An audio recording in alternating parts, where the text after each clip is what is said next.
Kapin gatos ka mga kabanay sa Badjao Community sa Iligan City ang gitabangan sa usa ka organisasyon nga dunay tumong nga batukan ang kalisod ug kagutom. Ang detalya sa report ni PJ De La Peña.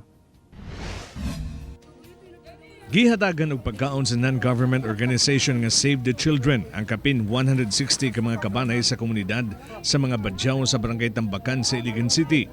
Tumong sa grupo nga maminusan ang kalisod ug batukan ang kagutom sa komunidad sa mga Badjao. Lakip sab sa ilang itudlo ang sakto ug limpyo nga preparasyon sa pagkaon.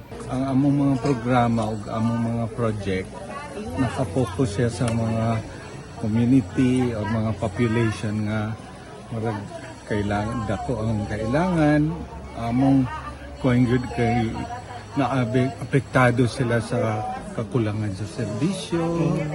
Si Dormita Ating nga dunay napulog ka anak, no read no write. Busa bisan petsa kung kanusa siya gipanganak, wa niya mahibaw-i. Lakip siya sa mga nagapanglimo sa kadalanan. Busa mapasalamaton siya sa nadawat nga tabang. Nagpasalamat sab ang 19 anyos nga si Oscar Maclan tungod kay pagpangayo lamang sa kadalanan ang ilang naandan sa ilang komunidad.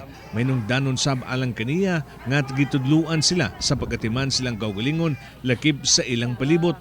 Pangandoy niya nga makahuman sa pagtungha aron matabangan ang iyang mga igsuon ug komunidad.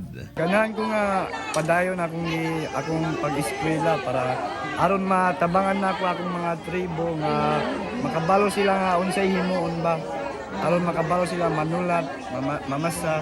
Mga around 160 plus, amo yung ipili kanang families nga of course na ay gutom, na ay buntis, ug tanawon sa namo kung na ay mga malnourished na mga bata. Ako si PJ De La Peña para sa One Mindanao.